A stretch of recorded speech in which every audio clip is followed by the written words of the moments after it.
ये जो है यानी कि टॉपिक जेनेटिक्स से आता है। जेनेटिक्स का मतलब होता है study of heredity and variation. Heredity means transmission of character from one generation to another generation, और वेरिएशन का मतलब क्या होता है कि transmission of character from one generation to another generation.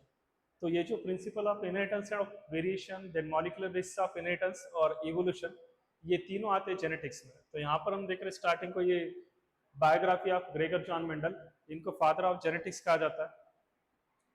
Father of experimental genetics T H Morgan को कहा जाता है। फादर ऑफ मॉडर्न जेनेटिक्स में बैट्सन का नाम आता है।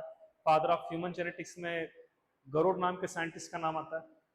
तो इन्होंने पी प्लांट पर रिसर्च किया था और अपने यानी कि जो लॉ था वो प्रपोज किए थे, 3 लॉस, जिनको लॉ ऑफ जेनेटिक्स बोलता है। तो यहाँ पर इन्हें स्टार्टिंग को ये टर्म्स दिए, वाले टर्म्स बहुत इंपॉर्टेंट है, जिसकी वजह से हमको आगे का ये सब समझ में आता है। टर्म, इस टर्म में सबसे इंपॉर्टेंट टर्म जो थी वो अलील थी। अलील का मतलब होता है two alternative form of one contrasting character, उसको बोलते हैं अलील।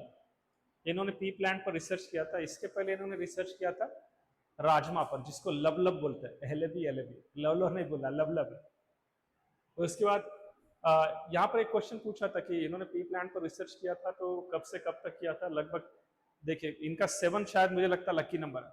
7 pair of contrasting character select किए थे, 7 ईयर लगे थे रिसर्च को, ये सो ठीक है। थैंक यू, इतना ही करेंगे।